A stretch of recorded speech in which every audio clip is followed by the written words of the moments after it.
Hey guys, so today we're going to be just taking a look at the GoPro Karma Grip, which I've actually been using for a couple weeks now, testing out in quite a few different ways, and it's been pretty impressive. So here's the actual grip. This is the carrying case that it comes in. It's a nice hard carrying case, so you can see that it's pretty well protected, which is good because the gimbal itself can be damaged pretty easily if you're not careful. So it's nice that they give you this great carrying case to carry it around in. So if you open that up, you'll see the actual gimbal here. There we go. And as you can see, it's pretty big. It's definitely not small there. So that's one disadvantage to the grip, but it's pretty robust. So it feels really strong. Doesn't feel like it's going to break. It's a little hefty, but that's okay. So in the actual kit, you're going to get the grip itself, and you're going to get the gimbal, which is the top part here. You're going to get a mounting ring, which is this right here. And this actually goes around the grip at the base, and you can actually attach this to any of your additional GoPro mounts that you have. So that's a great thing that they've included for this kit. And then you also get a Velcro strap for securing it, I believe. And then you can also take it out. See, I've got the Hero 4 mounted in this, and what this is actually a separate harness for the Hero 4 that it didn't come with, so I had to purchase this separately. And if we take a look at the regular harness, which we have right here, you can see that they look almost exactly the same from the outside, and the only difference is really the plug compatibility for this camera. So you have normally the mini HDMI and a USB for the GoPro Hero 4, but on the Hero 5, it's got the USB-C port. So that's the difference. And what's interesting is they've actually used USB-C for all of the plugs on the Karma Grip. So you can see there's a USB-C style port on the backside there. And it latches shut like that. There's actually this nice little latch on the bottom that's pretty sturdy. It is kind of tough to get the camera to slide in and out of this grip because it's rubberized, and I'd imagine that's because they don't want the camera bouncing around when it's in the grip, but it does make it challenging to put in and out of the actual mount or the harness. But once you put it in, then you just click it shut like that, and it's pretty sturdy. This is, again, the one for the Hero 5, because we have the Hero 4 mounted in here. The way they connect and disconnect from the actual grip is there's two screws, and you just basically undo those, and then you slide it off, and to put the new one back on, you just slide it back on. It's pretty straightforward. I actually have another video that you can take a look at it that shows you how to do it. It's real easy to do, and it takes about less than 5 minutes. So now on to the actual grip. Here we have it. You can see that there are controls on this grip, and that's great because the gimbal itself lets you do tilt lock, which you have right here. So you can actually hold down this button and change the angle of the camera, and then it'll actually, when you're let up on that, it'll keep that angle that you've set, so you can choose your angle. That's also the battery indicator, and as you can see, battery indicator has two buttons here, or two lights that light up. So when you push the button, it'll tell you how many bars you have left. Full charge, you'll get 4, and it goes down about, I've used it for about an hour and a half, and it still has 2 battery bars remaining. And then you also get the flag logo right here for the GoPro. During your videos, you can add tags. So if you push that, it'll add a tag to your video while you're recording. It's a nice feature to have if you see something interesting. You want to make sure you know where it was when you go back to find it. And then you also have a mode button and the power button here. So if we go ahead and push the power button in, it'll turn on. And there it goes. So it's on now. And you can see it's very stable. It's also pretty quiet. So if we move it around, the gimbal is going to be holding the camera perfectly still, and it's not going to actually let the camera tilt at all. So those are the buttons, and then you can also start and stop recording from here. So you can start recording, and it's recording right now, as you can see from the red light. Unfortunately, there's no indication on the actual grip that tells you it's recording, which is kind of unfortunate, because when you're recording, you really would like to know here if you're recording or not. So I can't see why they didn't include another maybe a red light or something down here with these lights, but you can just barely see the red light on top of the camera when you're using it. And then if we go ahead and do tilt lock, you can see we'll point it down for you.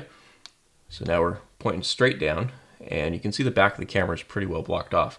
With the Hero 4, this isn't much of a problem, but on the Hero 5 with the screen, if you're looking behind it like this, you're not going to see too much of that screen because you only get to see this corner of the camera on the back. So that's kind of unfortunate. But as you can see, there we go, push the tilt lock and it goes back up to level. So it's pretty easy in terms of functionality and use. So let's go ahead and stop recording there. And we stop recording. It's very stable during use. You can see we've used it for mountain biking. We've run down a mountain with it. We've just done some regular walking. And it's very stable in all usages. So GoPro's at least made a great product here. I'm not quite sure about the functionality in terms that it doesn't come with the Hero 4 harness, which is kind of unfortunate. I think that would be something that you should actually include with the grip, or be able to buy the grip specifically for the Hero 4. That way it comes with the harness pre-installed instead of having an extra harness for the Hero 5. But the good news is if we ever decide to go and upgrade to the Hero 5, we can actually do that and we'll have the harness already for it. So that's a nice thing to have. Some other features for this. So if we go ahead and turn it back off, just push the power button and hold it down and it shuts off like that. So now it's basically just free floating loose. So we'll go ahead and take the camera out. And to do that, all you have to do is push down on the lever on the left side. And now you open the latch and you actually don't have access to the memory card or anything. So to take the memory card out, you actually have to pop it out of the whole gimbal. So to do that, you just kind of grab onto the camera and gently pull. Like I said, it's a little bit tricky to get out. So once it's out, you can see we have the Hero 4. And oh, by the way, there's no battery in this camera. This is the Hero 4 without a battery that we just used inside the gimbal. And it lets you use the gimbal properly. It lets you record video. And the only thing powering it was the actual grip portion of this. So that's really kind of a nice feature to have.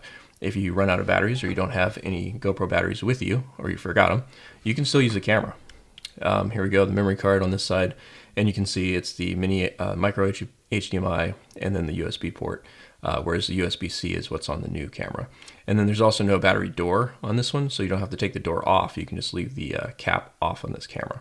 So it's kind of nice to use with the Hero 4 as well as the Hero 5 in terms of usability.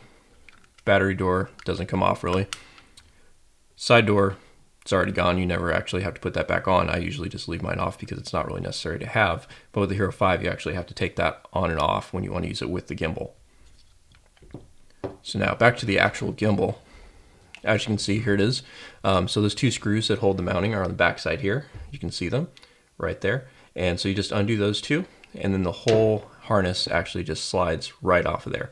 And then you just swap on the new one, slide it on like that, and you put your screws back in and you're good. And it does come with an actual tool to do that in the kit for the harness. So that's nice that it comes with it. It's just really just a small Allen wrench. So that's the gimbal top portion.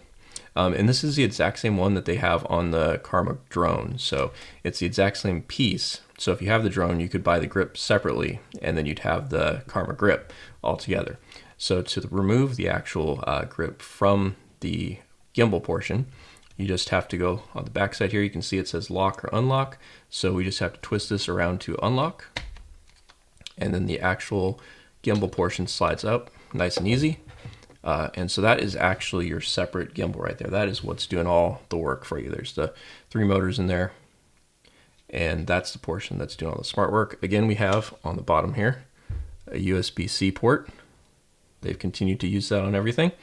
But yeah, so that's the actual gimbal, and it's a little hefty. It's not the lightest thing in the world, but as you can see, it's pretty robust in their design. GoPro's made it look real nice. Doesn't look cheap at all. Feels real strong and sturdy in terms of build quality.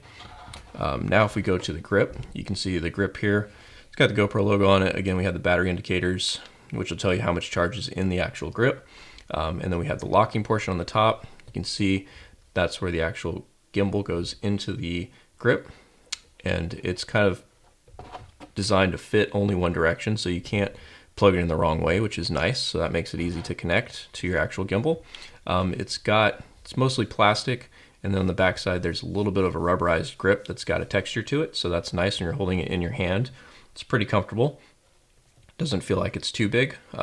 You can fit your hand around it pretty easily. And then also on the strap, which comes with it, it's got a nice safety strap, and you can actually tighten that down just by unlocking it and sliding it up like that. So that'll go around your wrist like that, keeps you from accidentally letting go and dropping it. So it keeps you secure, and that's going to be the grip portion. And then on the bottom, go ahead and take this back off. And that is actually a locking harness right there. So it's not just one of the ones that slides, it actually locks into place, so you can lock around your wrist pretty well. On the bottom here, as you can see, it's got the USB port, and here's our USB charging port. Now the USB charging port, it's USB-C, and so it does come with a standard USB-C to USB cable, which you can plug into your computer. But I would really recommend not doing that because the charging time is atrocious. It takes a very long time. I had it plugged in for 5 hours, I think, and it only gained about 2 bars on the charge indicator. So it really takes a long time if you're using the USB-C plugged into a USB port on a computer. And the reason for that is that it's a very low voltage charging port. So the other alternative is to take a charger from, say, your cell phone, if you have a USB-C cell phone, and you can use that as the fast charging, and it'll actually charge in as little as 2 hours. You can go from almost nothing to a full charge on it. So that's a great alternative. I've used that multiple times. It's worked just fine, and that's probably the best option if you're going to be using the grip and you want to be able to recharge it in a reasonable amount of time.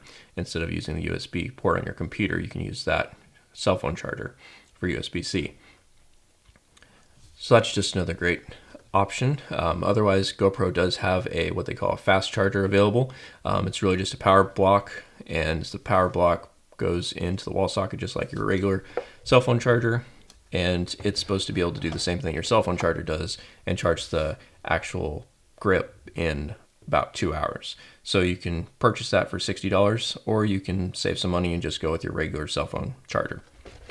So we'll go ahead and put this is again, the mounting point, the ring for the grip. It is made out of aluminum. It's not plastic, so that makes it feel a lot more sturdy.